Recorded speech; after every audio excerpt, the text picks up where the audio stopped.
ओम नमो भगवते वासुदेवाय।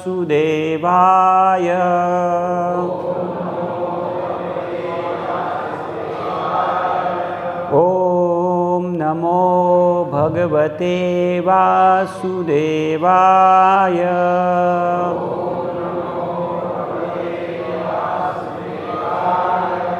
ओम नमो भगवते वासुदेवाय।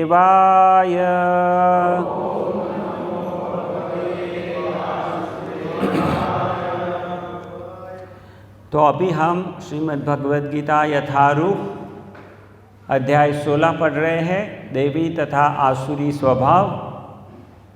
और उसमें अंतिम सत्र में आसुरी तथा दैवी गुणों में अंतर देखा, और विशेष करके आसुरी गुणों के विषय में सुना था। सभी आसुरी गुण क्या क्या होते हैं। श्लोक क्रमांक 20 तक सुना था। आज हम आगे नहीं जाएंगे। आज 18वां श्लोक फिर से लेंगे और फिर प्रभु जी आगे करेंगे अगले सत्र से। तो आज 18वां श्लोक हम फिर से लेते हैं। मैं बोलता हूँ, अगर आपको याद रहे तो कोई दोहरा सकते हैं, नहीं तो फिर चलेगा। अहंकार बलम दर्पम कामं क्रोधं च संश्रिताः मामात्मपरदेहेषु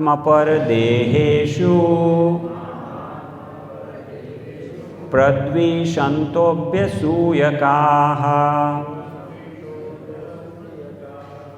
शब्दार्थ: अहंकारं मिथ्याभिमान, बलम बल, दर्पम घमंड, कामम काम विषय भोग, क्रोधम क्रोध, च भी संश्रिताः शरणागत आश्रय लेते हुए, माम मुझको, आत्मा अपने, पर तथा पराये, देहेषु शरीरों में, प्रद्विषंत निंदा करते हुए, अभ्यसूयकाः ईर्ष्यालु। अनुवाद: मिथ्या अहंकार, बल, दर्प, काम तथा क्रोध से मोहित होकर आसुरी व्यक्ति अपने शरीर में तथा अन्यों के शरीर में स्थित भगवान से ईर्ष्या और वास्तविक धर्म की निंदा करने लगते हैं। तात्पर्य: आसुरी व्यक्ति भगवान की श्रेष्ठता का विरोधी होने के कारण शास्त्रों में विश्वास करना पसंद नहीं करता। वह शास्त्रों तथा भगवान के अस्तित्व, इन दोनों से ही ईर्ष्या करता है। यह ईर्ष्या उसकी तथाकथित प्रतिष्ठा तथा धन एवं शक्ति के संग्रह से उत्पन्न होती है। वह यह नहीं जानता कि वर्तमान जीवन अगले जीवन की तैयारी है। इसे न जानते हुए वह वास्तव में अपने प्रति तथा अन्यों के प्रति भी द्वेष करता है। वह अन्य जीवधारियों की तथा स्वयं अपनी हिंसा करता है। वह भगवान के परम नियंत्रण की चिंता नहीं करता, क्योंकि उसे ज्ञान नहीं होता। शास्त्रों तथा भगवान से ईर्ष्या करने के कारण वह ईश्वर के अस्तित्व के विरुद्ध झूठे तर्क प्रस्तुत करता है और शास्त्रीय प्रमाण को अस्वीकार करता है। वह प्रत्येक कार्य में अपने को स्वतंत्र तथा शक्तिमान मानता है। वह सोचता है कि कोई भी शक्ति, बल या संपत्ति में उसकी समता नहीं कर सकता। अतः वह चाहे जिस तरह कर्म करे, उसे कोई नहीं रोक सकता। यदि उसका कोई शत्रु उसे इंद्रिय कार्यों में आगे बढ़ने से रोकता है, तो वह उसे अपनी शक्ति से छिन्न भिन्न करने की योजनाएं बनाता है। ओम अज्ञानतिमिरान्धस्य ज्ञानाञ्जनशलाकया चक्षुरुन्मीलितमेन तस्मै श्रीगुरवे नमः। श्रीचैतन्यमनोभीष्टं स्थापितं येन भूतले स्वयं रूपः कदा मह्यं ददाति स्वपदान्तिकं। वन्देऽहं श्रीगुरो श्रीयुतपदकमलं श्रीगुरून् वैष्णवांश्च श्रीरूपं साग्रजातं सहगणरघुनाथान्वितं तं सजीवं साद्वैतं सावधूतं परिजनसहितं कृष्णचैतन्यदेवं श्रीराधाकृष्णपादान् सहगणललिता श्रीविशाखान्वितांश्च। जय श्रीकृष्ण चैतन्य प्रभु नित्यानंद श्री अद्वैत गदाधर श्रीवासादि गौरभक्तवृंद। हरे कृष्णा कृष्णा कृष्णा हरे हरे, हरे राम राम राम हरे हरे।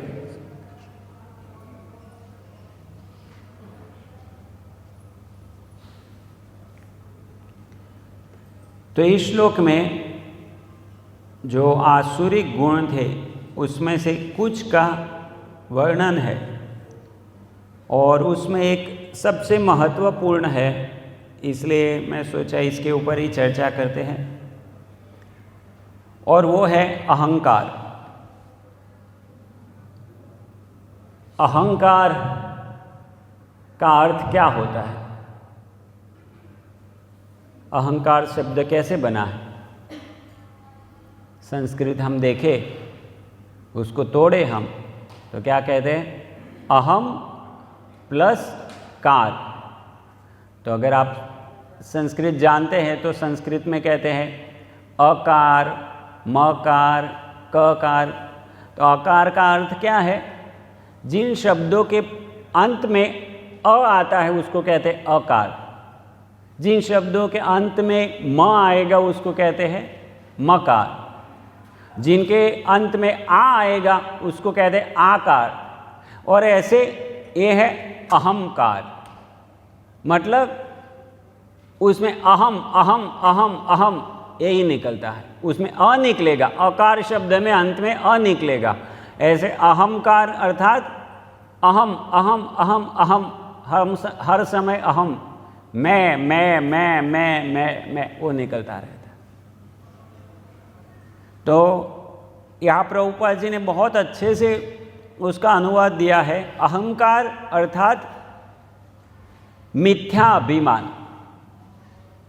तो अहंकार को हम टाल नहीं सकते। अहंकार मैं हूँ, मैं, तो वो मिट नहीं सकता। हम है, लेकिन मिथ्या अहंकार गलत है। हमारी सही पहचान होनी चाहिए। मैं करता हूँ, लेकिन मैं कौन? तो प्रभुपाद जी तात्पर्य में भी वही समझाए कि वह यह नहीं जानता कि वर्तमान जीवन अगले जीवन की तैयारी है। इसे न जानते हुए वह वास्तव में अपने प्रति तथा अन्यों के प्रति भी द्वेष करता है। तो जब व्यक्ति ये नहीं समझता कि कैसे ये जीवन ही सब कुछ नहीं है, इस जीवन के उपरांत भी दूसरा जीवन है, अर्थात मैं ये शरीर नहीं हूँ, मैं आत्मा हूँ, और आत्मा का कभी नाश नहीं होता। तो जब व्यक्ति ये नहीं समझता तो जो उसका अहंकार होता है, मतलब मैं करके जो भी कार्य चलता है वो उसकी गलत पहचान है, और इसके कारण सब व्यर्थ हो जाता है। हम किसी से भी मिलते हैं, लोग शुरू हो जाते हैं, मैंने वो किया, मैंने ये किया, मैं ये करने वाला हूँ, मैं वो करने वाला हूँ, ऐसे शुरू हो जाते तुरंत। लेकिन जब व्यक्ति यही नहीं जानता कि मैं कौन हूँ, तो ये सब की क्या वैल्यू है? और फिर क्या होता है? मैं ये शरीर हूँ और वो शरीर है, और वो कर रहा है, मैं ये कर रहा हूँ। इस प्रकार से ईर्ष्या भाव जनित होता है। तो ये गलत पहचान करने से, हमारी गलत पहचान करना वो सभी समस्याओं की जड़ है। हम जितनी भी समस्याएं झेल रहे हैं वो समस्याओं का तुरंत निराकरण हो जाएगा अगर हमारी सही पहचान हो जाए।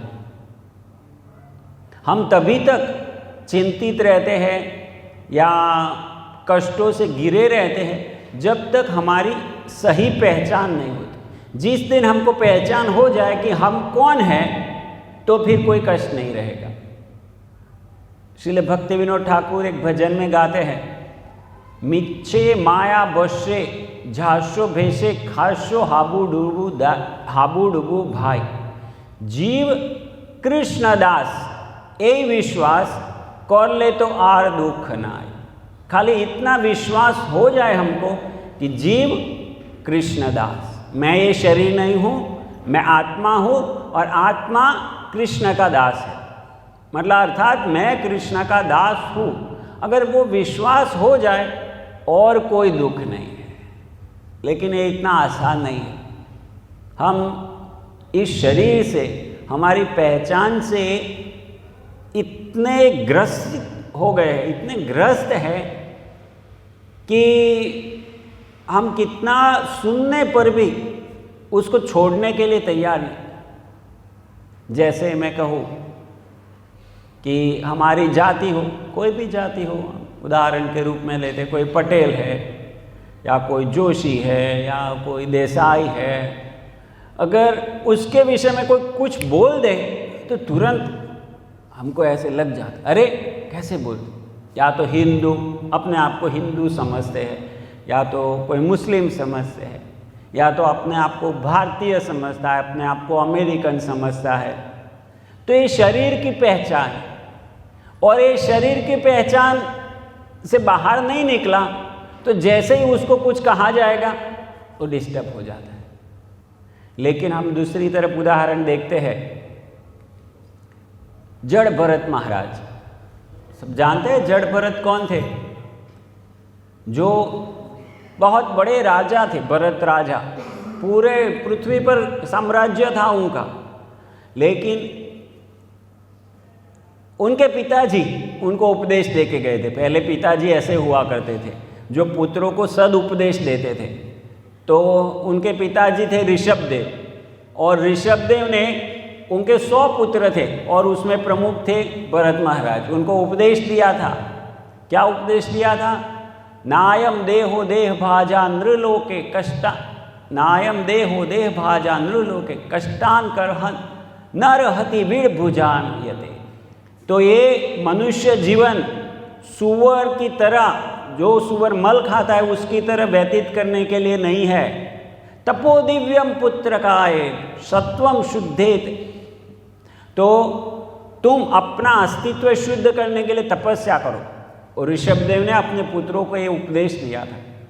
तो और अपने पिता की शिक्षाओं को अनुसरण करते हुए जड़ भरत, राजा भरत एक समय आया तो राज्य छोड़ दिया, राज्य सौंप दिया दूसरों को और वन में चले गए और वन में जाके तपस्या कर रहे थे। लेकिन अकेले में तपस्या कर रहे थे तो एक हिरण से आसक्ति हो गई उनकी। वो सोचने लगे ये हिरण की कौन रक्षा करेगा, और इस प्रकार उससे आसक्त होने के कारण मृत्यु के उपरांत उनको क्या शरीर मिला? हिरण का शरीर मिला।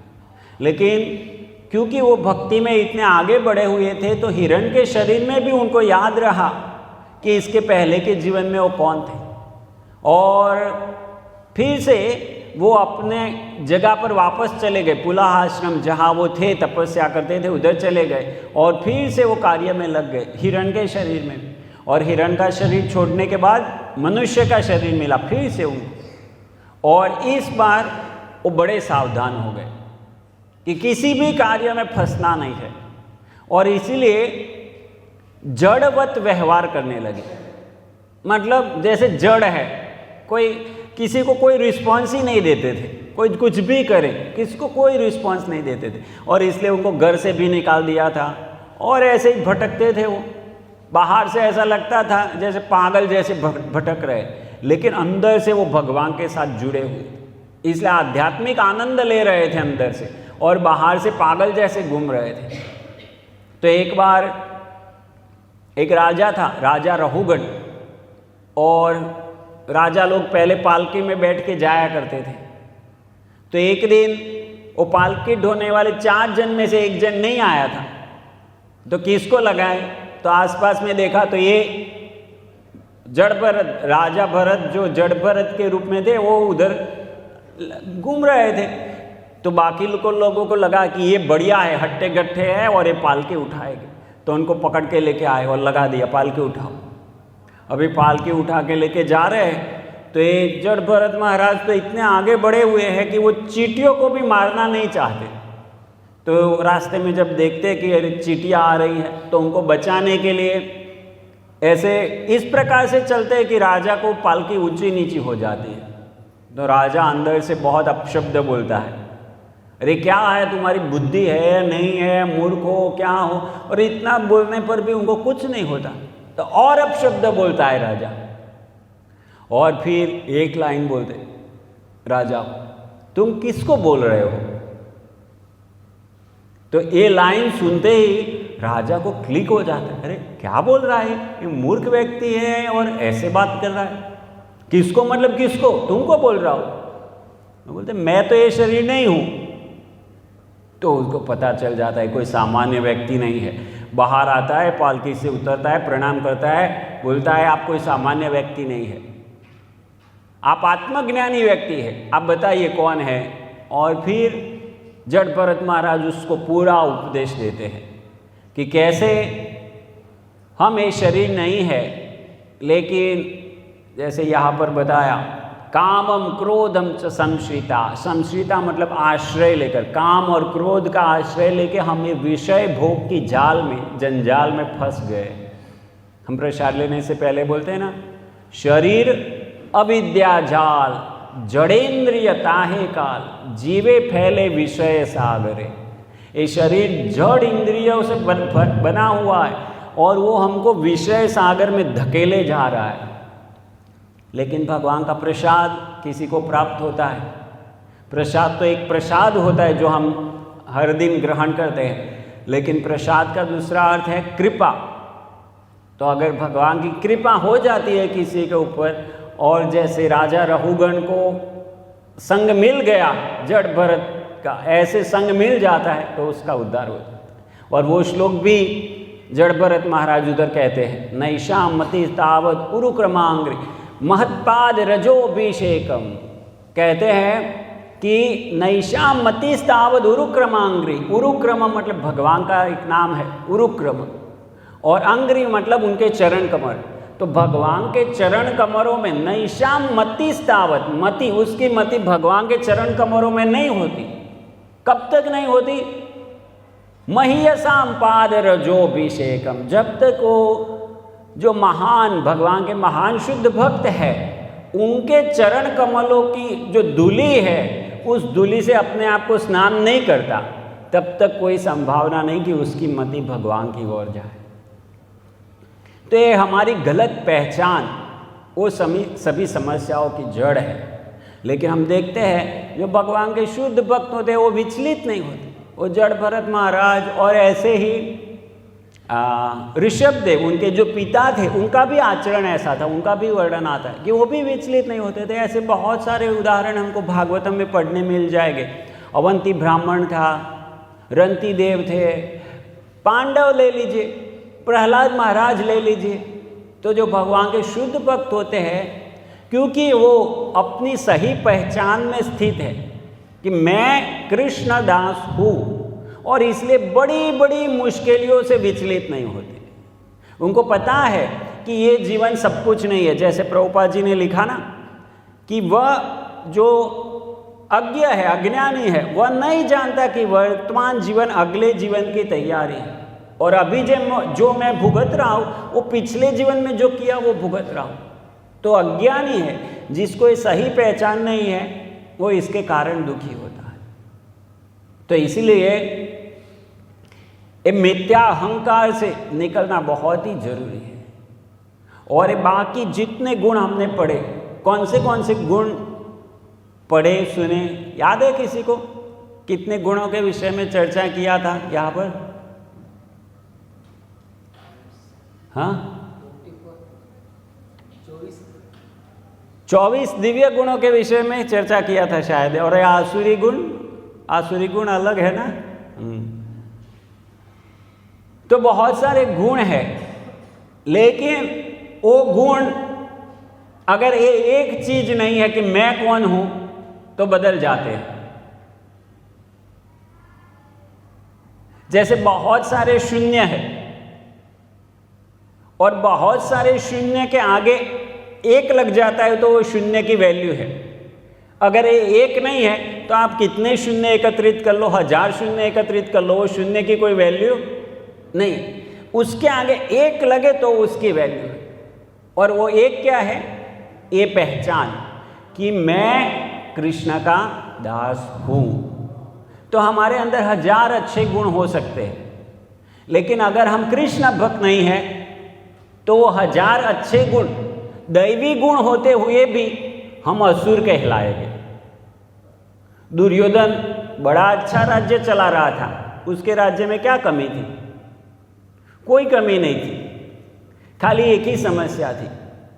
क्या समस्या थी? वो कृष्ण भक्त नहीं था। और उससे भी आगे कहूं तो वो भक्तों को द्वेष करता था, जो यहाँ पर समझाया ना प्रभुपाद जी ने। इसके आगे वाले श्लोक में आता है, द्विषत क्रूरान। वो ये पहचान नहीं जानता था कि मैं शरीर नहीं, एक तरह से जानता था, लेकिन ईर्ष्या के कारण वो इससे मोहित था। और इसलिए उसके अंदर अच्छा गुण होते हुए भी वो असुर कहलाए। ऐसे बहुत सारे उदाहरण हैं। हिरण्यकश्यपु कितनी तपस्या किया, इतनी तपस्या किया कि इसकी सारी चमड़ी मकोड़ी खा गई, मकोड़े सब खा गए, खाली हड्डियां बची थी। अभी इतनी तपस्या करना, कितना इंद्रिय संयम होगा तभी संभव है ना। क्रोध के ऊपर काबू प्राप्त करना, भूख प्यास सब के ऊपर काबू होगा तभी तो ये तपस्या कर पाएगा। विश्वामित्र मुनि 2 बार तपस्या करने गए, गिर गए, अप्सराएं आई और गिर गए। हिरण्यकश्यपु ने इतनी तपस्या किया तो उसको भी ये सब समस्याएं आई होगी, लेकिन फिर भी वो कंट्रोल किया, उस सब को कंट्रोल किया, तभी तो जाके ये वरदान ब्रह्मा जी से प्राप्त हुआ। लेकिन क्योंकि वो भगवान का द्वेष करता था, कृष्ण का द्वेष करता था, भगवान के भक्तों का द्वेष करता था, इसलिए असुर कहा गया। तो हमारे अंदर 1000 अच्छे गुण हो, लेकिन हमारी ये पहचान, हम ये जानते नहीं कि मैं कृष्ण का दास हूं, तो अच्छे गुणों का कोई फायदा नहीं। तो ये आसुरी गुणों के विषय में हम सुनते हैं, अच्छे गुणों के विषय में हम सुनते हैं और उसको अर्जित करने का प्रयास करते हैं। लेकिन सबसे इम्पोर्टेंट वस्तु जो सुनना है वो ये सुनना है कि सबसे पहले हमको इसमें स्थित होना है कि मैं कृष्ण दास हूँ। और अगर कोई व्यक्ति इसमें स्थित होता है तो बाकी सब गुण अपने आप आते हैं। जैसे प्रभुपाद जी पहले अध्याय में जहाँ अर्जुन को दया आ गई, तो उसके तात्पर्य में प्रभुपाद जी एक श्लोक उद्धृत करते हैं 5म स्कंद के भागवतम के, यस्यास्ति भक्तिर्भगवत्य किंचना सर्वे गुणेस्तत्र समासते सुरा हरावभक्तस्य कुतो महद्गुणा मनोरथे नासति धावतो बहि। अनुवाद है, जो भगवान के प्रति अविचल भक्ति रखता है उसमें देवताओं के सद्गुण पाए जाते हैं, किंतु जो भगवत भक्त नहीं है उसके पास भौतिक योग्यताएं ही रहती है जिनका कोई मूल्य नहीं होता। तो जो भगवान का भक्त नहीं है उसके पास भौतिक योग्यताएं हो सकती है, लेकिन उसका कोई वैल्यू नहीं, वो शून्य के समान है। आपने बहुत सारे शून्य इकट्ठा किए, ऐसा है, उसकी कोई वैल्यू नहीं है। इसका कारण यह है कि वह मानसिक धरातल पर मंडराता रहता है और ज्वलंत माया के द्वारा अवश्य ही आकृष्ट होता है। तो जब तक व्यक्ति भगवान का भक्त नहीं बनता, उसके अंदर कोई अच्छा गुण नहीं हो सकता। बाहरी रूप से ऐसे दिखे, उसने अच्छा coat pant tie suit boot पहना हो, लेकिन जो भी हो, अच्छे से हैंडशेक कर रहा हो, या तो बड़ा ही पोलाइट लैंग्वेज बोल रहा हो, थैंक यू, एक्सक्यूज मी, या जो भी शब्द बोल रहा हो, लेकिन उसमें कोई अच्छा गुण नहीं हो सकता। और बाहरी खाली लिप सर्विस हो सकती है, लेकिन वो कभी भी उसके अंदर कोई अच्छा गुण नहीं हो सकता। बाहर से कितना क्लीन दिखते हैं, हम देखते हैं भगवान के भक्त नहीं हो, बाहर से बहुत क्लीन दिखते हो और सब स्प्रे लगाते हो, ये करते हो, लेकिन शौच क्रिया करने के बाद स्नान भी नहीं करते, तो क्या। और ये तो छोटी बात हो गई, जब तक भगवान का नाम नहीं जपते हम, क्या शुद्धि होगी। वास्तविक शुद्धि तो भगवान का नाम जपने से होती है। ओम अपवित्रो पवित्रो वा सर्वावस्थाम गतोपि वा यस्मरेत पुंडरीकाक्षम सबाह्यभ्यंतर शुचि। जब तक कोई भगवान का नाम नहीं लेता, क्या शुद्धि होगी। वो बाहरी रूप से कितना भी स्नान कर ले, लेकिन वो कभी शुद्ध नहीं होता। तो इसलिए अति आवश्यक है कि हम हमारी पहचान सही करें। सबसे पहली आवश्यकता है हमारी पहचान सही हो, नहीं तो हम अच्छे गुणों के विषय में बहुत बड़ा लेक्चर दे सकते हैं। आत्मीयता, सहनशीलता, विनम्रता, परोपकार और मानवीय गुण और ये वो देशभक्ति, राष्ट्रभक्ति और ऐसी हजार चीज़ें जो लोगों को लुभावनी लगे, ऐसी हम बोल सकते हैं। लेकिन अगर हम यही नहीं जानते कि हम कौन है, तो उसकी क्या वैल्यू। हम जिसको दया समझते हैं, वो दया नहीं होके वो दूसरे के प्रति ईर्ष्या हो सकती है। तो इसीलिए मैं सोचा ये अहंकार वाला ज़्यादा स्पष्ट करना चाहिए। तो अहंकार, मैं तो समझना है मैं कौन हूँ, मैं कृष्णदास। अगर कोई ये समझ गया, फिर भले ही वो असुर योनि में जन्मा होगा, लेकिन वो असुर के रूप में नहीं पहचाना जाएगा। असुर की योनि में जन्मने पर भी अगर वो जानता है कि वो भगवान का भक्त है, तो वो असुर नहीं कहा जाएगा, लोग उसकी पूजा करेंगे। कौन थे वो? विभीषण और प्रहलाद महाराज। ऐसे बहुत सारे ऐसे उदाहरण कि वो भले ही असुर कुल में जन्मे, लेकिन वो स्पष्ट थे कि मैं कौन हूँ, मेरा कर्तव्य क्या है, तो उनकी पूजा होती, भगवान उनसे प्रसन्न होते। लेकिन कोई बहुत ही बाहरी रूप से, जैसे जरासंध, आपको पता है जरासंध शालिग्राम की सेवा करता था, या तो हिरण्यकश्यपु मैंने कहा, या रावण ले लीजिए। रावण ब्राह्मण के घर जन्मा था और सब मंत्र जानता था, यज्ञ जानता था। यज्ञ में 10 सिर चढ़ा दिए थे उसने, अर्थात यज्ञ करना जानता था ना, तो ब्राह्मण था, यज्ञ करना जानता था, यज्ञ में बलि चढ़ाना जानता था, सब कुछ उसको पता था। ब्रह्मा जी को प्रसन्न कर लिया था, लेकिन असुर कहा गया। कोई उसकी पूजा नहीं करेगा क्योंकि गलत पहचान थी। तो ये सबसे पहली आवश्यकता है। लेकिन समस्या है इसको कैसे करें। हमने सुन लिया भाई मैं शरीर नहीं हूं, मैं आत्मा हूं, लेकिन जैसे ही हम बाहर निकलते हैं उसके ऊपर टिक पाना मुश्किल हो जाता है। हम फिर से वही धरातल पर आ जाते हैं कि मैं ही शरीर हूं, मैं पटेल हूं, मैं हिंदू हूं, मैं गुजराती हूं, मैं भारतीय हूं। हम वहां पर ही आ जाते हैं क्योंकि हमने उसका बहुत अभ्यास किया है। हम जन्म से वो सुनते आए, जन्म से, और हर एक योनि में हम वही करते आए, इसलिए शरीर से हमको इतनी आसक्ति हो गई। तो जाएगी कैसे, इससे हम कैसे बाहर निकले। तो बहुत सुंदर कथा आती है भागवतम में, पहले स्कंद में 6ठे अध्याय में, 5वां और 6ठा अध्याय दोनों, जहां वेद व्यास जी ने सब रचना कर लिया था, पूरा भागवतम को छोड़ के उन्होंने बहुत कुछ, एक वेद के 4 वेद कर लिए थे और पुराण लिख दिए थे और बहुत कुछ रचनाएं कर लिया था, महाभारत रचना कर लिया था, लेकिन अभी भी संतुष्टि नहीं हुई थी उनको। अभी भी लग रहा था अरे कुछ तो कमी है, कुछ तो असंतुष्ट है। तो ऐसे चिंतन कर रहे थे, मैं क्या छूट गया है मेरे से, क्या छूट गया, क्यों मुझे इतनी सेवा करने पर भी क्यों मुझे संतुष्टि नहीं हुई। तो उतने में उनके गुरु प्रकट हो जाते। कौन थे उनके गुरु? नारद मुनि। नारद मुनि उधर प्रकट हो जाते और फिर नारद मुनि से वो जिज्ञासा कर, तो शिष्य का कर्तव्य है, अगर वो सेवा करता है और सेवा में संतुष्टि नहीं हो रही है, कहीं पर कचाश हो रही है, तो जाके गुरु को पूछे क्यों ऐसा हो रहा है।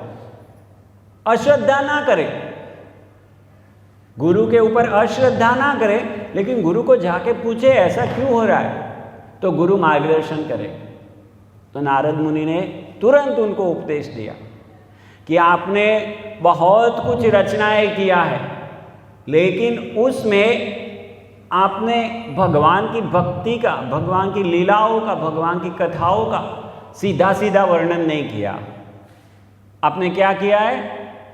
सब खिचड़ी बना दिया है। धर्म, अर्थ, काम, मोक्ष, वो सब कुछ मिला दिया। लोगों की स्वाभाविक रुचि थी आहार, निद्रा, भय, मैथुन, और आपने क्या कर दिया?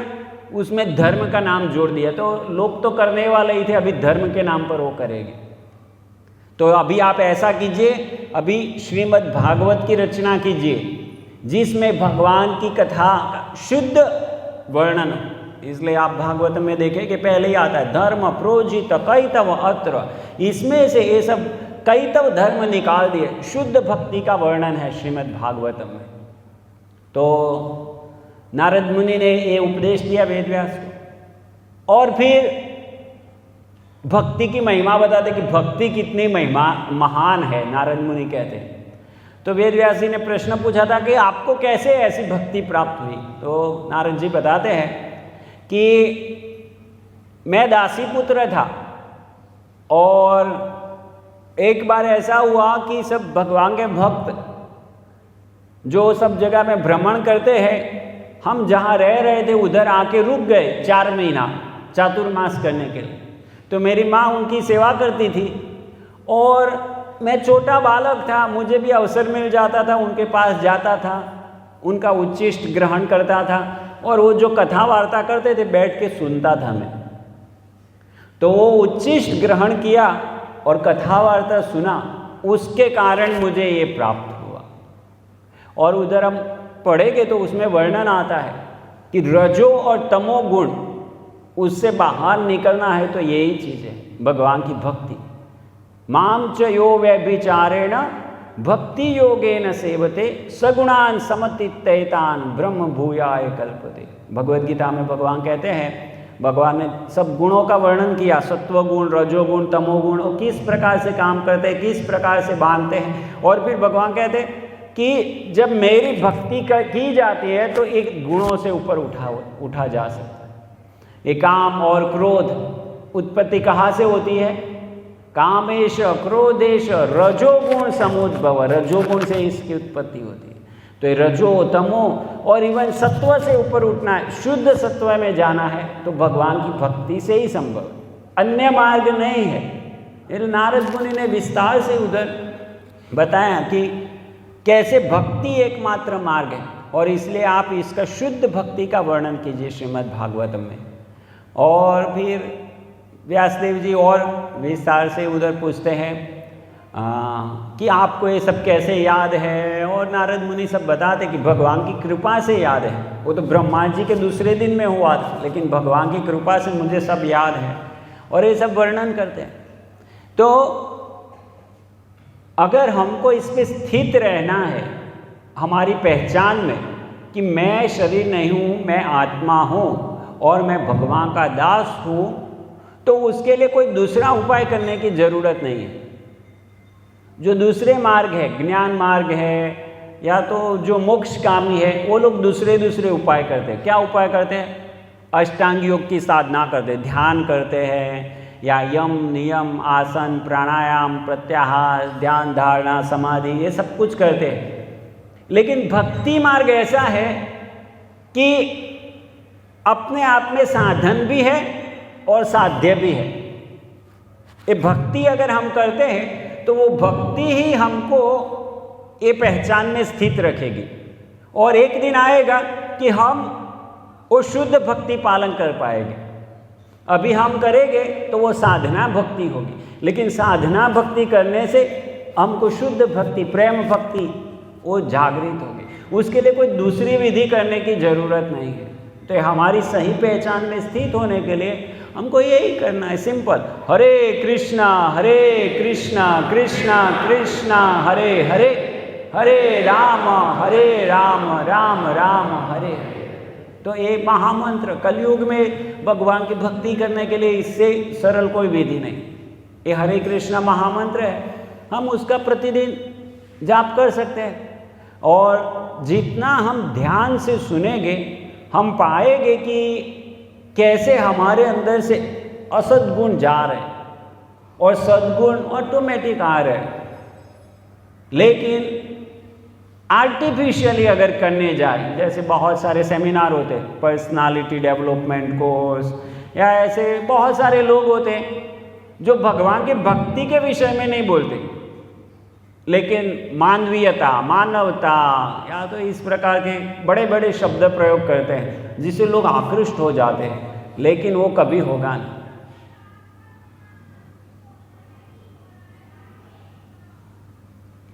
भगवान की भक्ति की जाती है तो बाकी सब कुछ यस्मिन तुष्टे जगत तुष्ट, जब भगवान संतुष्ट होते बाकी सब संतुष्ट हो जाते हैं, और देवता भी संतुष्ट हो जाते, और इसलिए देवता आशीर्वाद दे देते, देवताओं के सब गुण प्रकट हो जाते। हमको भगवान के भक्तों के विषय में सुनने से, जैसे प्रहलाद महाराज है उनके विषय में सुनने से, या तो पांडव है पांडवों के विषय में सुनने से, जड़ भरत महाराज उनके विषय में सुनने से वो गुण हमारे अंदर आ जाते हैं। और अगर हम कोई क्रिकेटर के विषय में सुनते हैं, या तो कोई एक्टर के विषय में सुनते हैं, या कोई नेता के विषय में सुनते हैं, तो धीरे धीरे ऐसे गुण हमारे अंदर आएंगे। इसलिए हमको देखना पड़ेगा हम क्या कर रहे हैं, किसको सुन रहे हैं। हम सत्संग कितना समय सुनते हैं? सप्ताह में 1 घंटा, और बाकी समय कर्मी सुनते हैं। तो फिर हमारे अंदर कौन से गुण आएंगे? हमारे अंदर वही गुण आएंगे जो आसुरिक गुण है।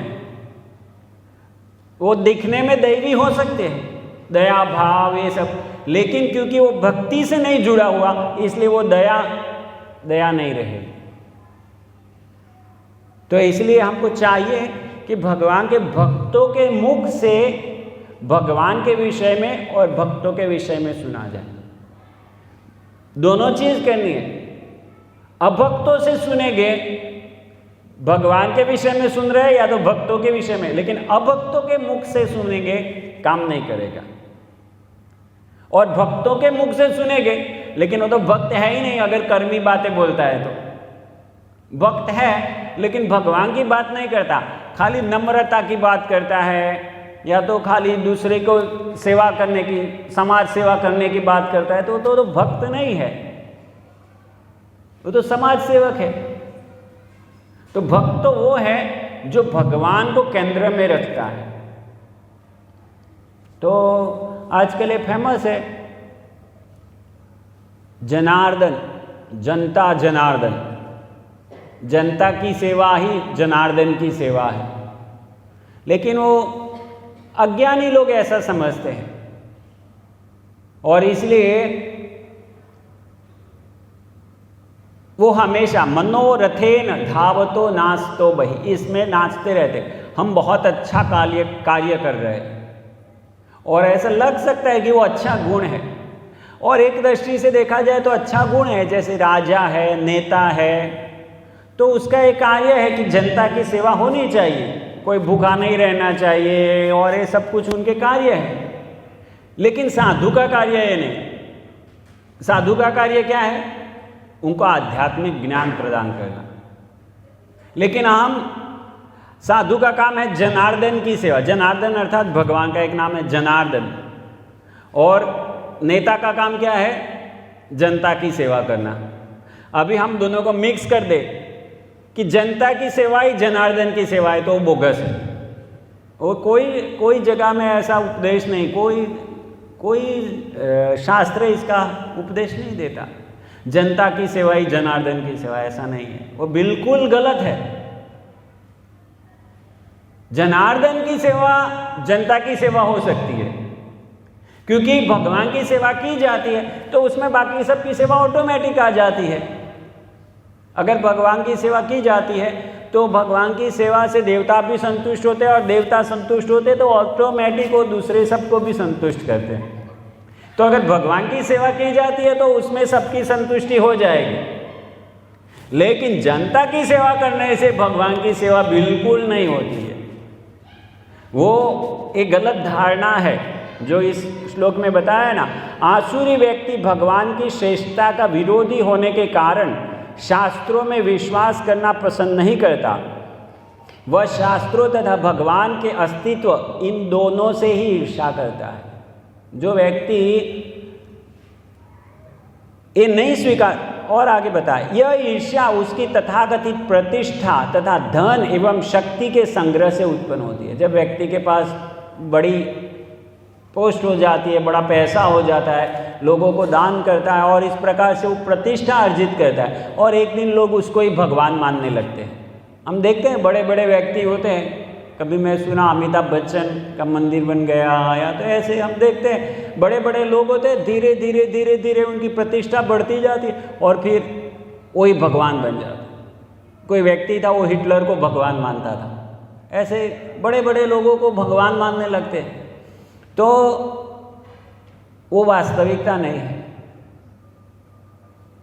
तात्पर्य में लिखा है, अनुवाद में, आसुरी व्यक्ति अपने शरीर में तथा अन्यों के शरीर में स्थित भगवान से ईर्ष्या और वास्तविक धर्म की निंदा करने लगता है। माम आत्मा परदेहेषु,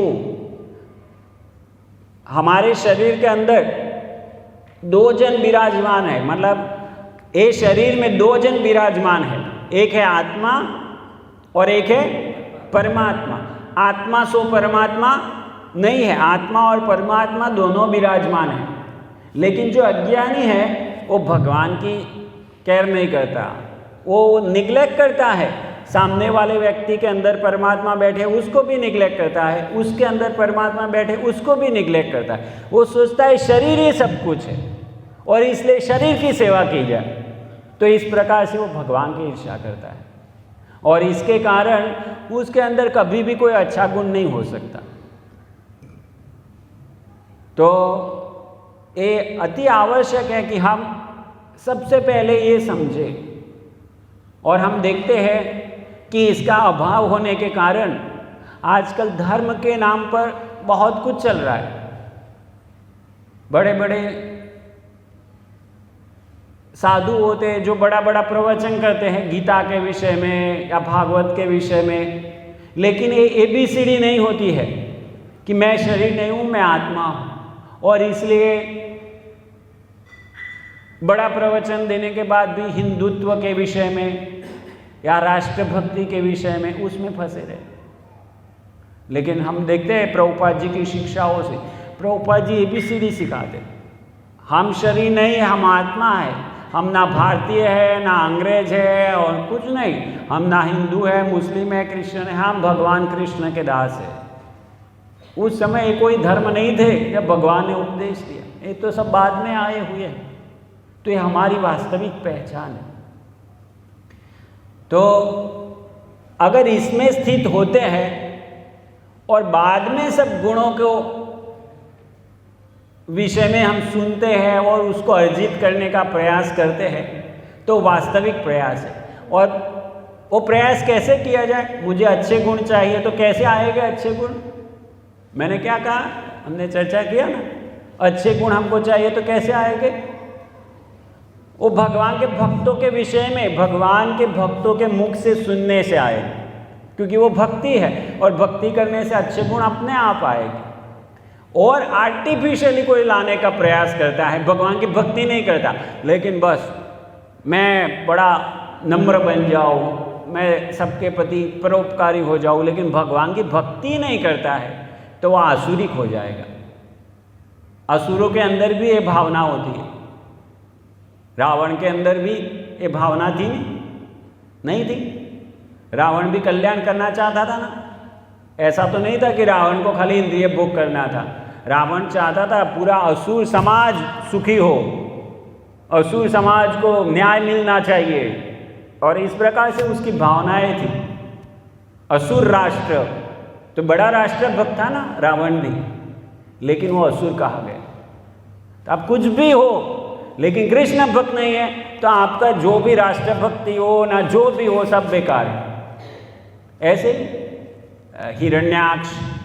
हिरण्याक्ष को जब मार दिया भगवान ने, विष्णु ने, तो हिरण्यकश्यप बदला लेना चाहता है, और बदला लेने से पहले वो तो उपदेश देता है कि आप सब चिंता मत करो, हम शरीर नहीं है, हम आत्मा, ऐसा उपदेश देता है। तो उसका ज्ञान था कि मैं शरीर नहीं हूँ, मैं आत्मा हूँ। और ऐसा पूरी कथा बताता है कि कैसे एक सृजय नाम के राजा की कथा बताता है। वो मर गया तो कैसे उसकी रानियां शोक करती है, और इस प्रकार से कथा बताता है और सबको उपदेश देता है कि देखो हम शरीर नहीं, हम आत्मा, इसलिए शोक मत करो। तो हिरण्यकश्यप को ज्ञान था कि हम शरीर नहीं, हम आत्मा है, लेकिन अधूरा ज्ञान था। आत्मा होना, आत्मज्ञान होना वो अधूरा ज्ञान है। ज्ञान कब पूरा होता है? जीव कृष्ण दास। तो मैं शरीर नहीं हूं, मैं आत्मा हूं, वो अधूरा ज्ञान है। वो ज्ञान पूरा तब होता है मैं भगवान का दास हूं, कृष्ण का दास हूं। जब हम ये समझते जीवेर स्वरूप होय कृष्णेर नित्य दास, तब हमारा ज्ञान पूरा होता है, और तब जाके वास्तविक गुण प्रकट हो सकते हैं। तो यहाँ पर असुरिक गुणों के विषय में क्यों बता रहे हैं? भगवान ने असुरिक गुणों के विषय में क्यों बताया? अच्छे गुणों के विषय में सुनना चाहिए ना, असुरिक गुणों के विषय में क्यों सुनना है हमको?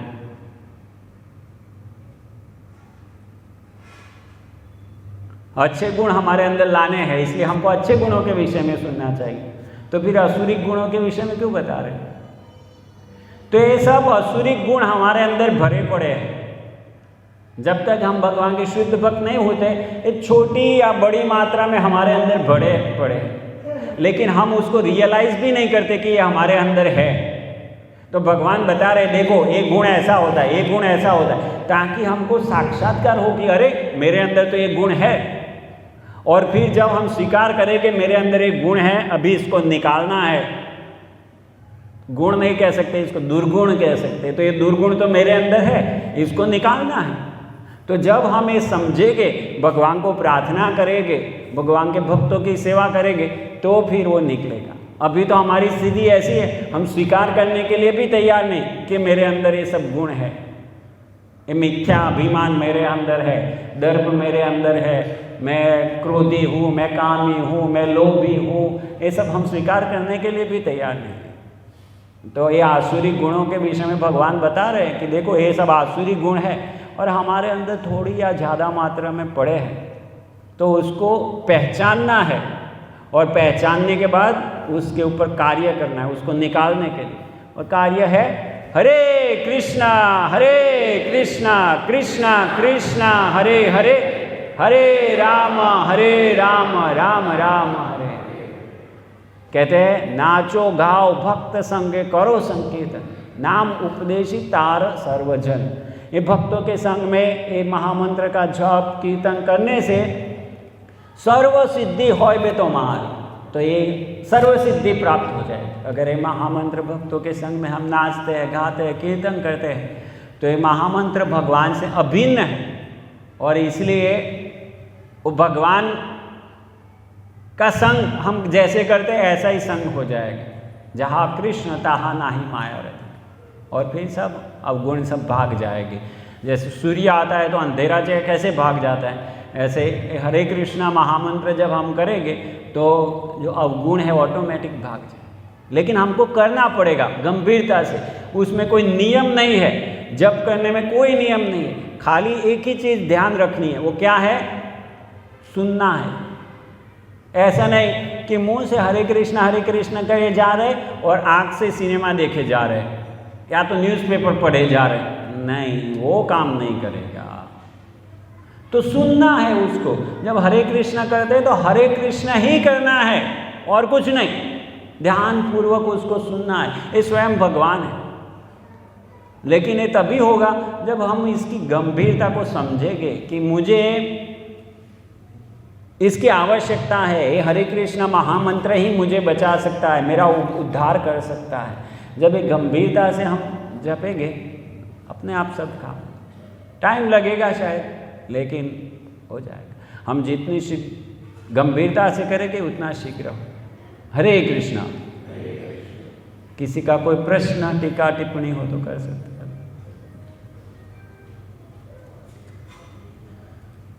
ओके, ठीक है। अनाउंसमेंट प्रभु कुछ नहीं है?